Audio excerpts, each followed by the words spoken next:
கண்டிப்பாக அடித்து சொல்கிறேன். இந்த ஒரு விஷயத்தை எந்த ஒரு யூடியூபரும் உங்களுக்கு சொல்லியிருக்க மாட்டாங்க. அதுவும் இல்லாமல் இந்த ஒரு விஷயம் ஓல்டு பிளேயருக்கும் தெரியாது, இப்போ வந்திருக்க நியூ பிளேயருக்கும் தெரியாது.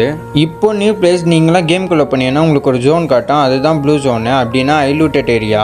அப்படி நீங்கள் ஓல்டு பிளேயராக இருந்தால் டேஞ்சர் ஜோனு இல்லைனா பாய்சன் ஜோனுன்னு சொல்லுவீங்க.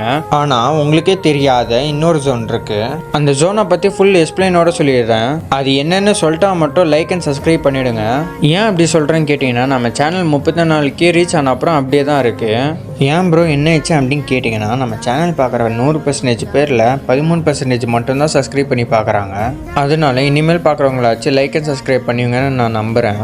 என்னது ப்ரோ நீங்கள் ஒரு ஜோனை பற்றி சொல்கிறேன்னு சொன்னீங்களா, அது என்ன ஜோன் ப்ரோ அப்படின்னு நீங்கள் கேட்டிங்கன்னா, அந்த ஜோனோட பேர் தான் நோ சிக்னல் ஜோன். அந்த ஜோனோட வேலை என்னன்னு கேட்டிங்கன்னா, இப்போ அந்த ஜோனில் நம்ம லேண்ட் ஆகிட்டு இருக்கும் போது நம்ம ஸ்கேனர் வச்சுருந்தா கூட எனிமி காட்டாது. அது மட்டும் இல்லாமல் நம்ம பக்கத்தில் எனிமி நம்மளை சுட்டா கூட எனிமியோட அந்த சிவப்பு கலர் மார்க் வந்து நம்மளுக்கு காமிக்காது. இப்போ இந்த நோ சிக்னல் ஜோன் பற்றி எனக்கு தெரிஞ்சதெல்லாம் சொல்லிட்டேன். மறக்காமல் லைக் அண்ட் சப்ஸ்கிரைப் பண்ணிவிடுங்க.